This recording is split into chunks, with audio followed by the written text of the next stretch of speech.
Hi guys! Ang dami na nagtitinda ngayon ng mga bougainvillea, no?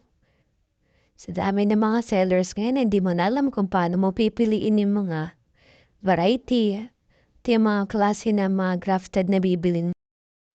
Pero ako, nung nag-uumpisa pa lang ako sa bougainvillea, basta may bagong variety, bili agad ako. Pero habang tumatagal tayo sa pag-aalaga ng bougainvillea, mas nagiging choosy na tayo.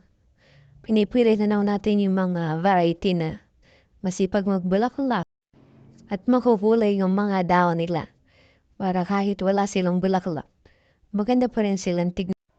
Noong una, mahilig ako sa mga rooted kasi mas mura sila. Ibili mo lang sila ng 150, ganun. Nung nagtagal na, ang dumating na yung tag-ulan, parang napansin ko na mahina yung mga rooted sa sobrang tubig.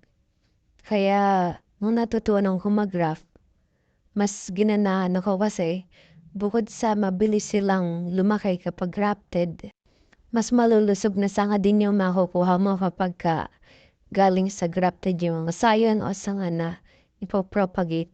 Sa pagpili naman ng mga bougainvillea o mga grafted na bibili niyo, basta kahit hindi naman sila exotic, basta nakaayos yung sanga nila, palagi silang nakatrim para pag tiningnan sila compact, di sila sabog-sabog. Importante na pagpipili tayo ng bougainvillea na bibili natin. Make sure nyo na maganda yung puno nila. Walang tama, kahit di sila exotic, basta maayos yung sound nila. Ito kasi yung mga grafted natin talagang pinipili natin yung mga rootstock na bibili natin kasi di lang naman tayo basta nagbebenta. Kapag ginagawa natin tong mga grafted natin, parang ginagawa ko talaga to as my collection. Kaya yung pagbebenta is second choice na lang naman yan. Kasi marami yung nagkakagusto sa mga grafted natin.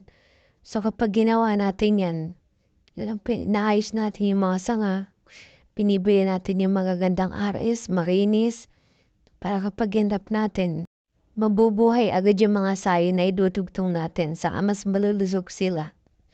Nakikita mo rin kasi dun sa RS kung malusog sila kapag yung tinugtong mo, ay malulusog saka makapal sila. And gaya ng mga yan, mahilig talaga tayo sa 21 jewels, no? Siya pini yung dahon nila kahit wala silang bulaklak. Maganda silang tignan. Tingnan nyo, sagot talaga tayo magputol ng mga ares. Kaya kahit matataba sila, mababa lang sila. Kasi tinitingnan natin kung proportion ba yung taas nila dun sa laki ng katawan nila. Yan lang guys, salamat!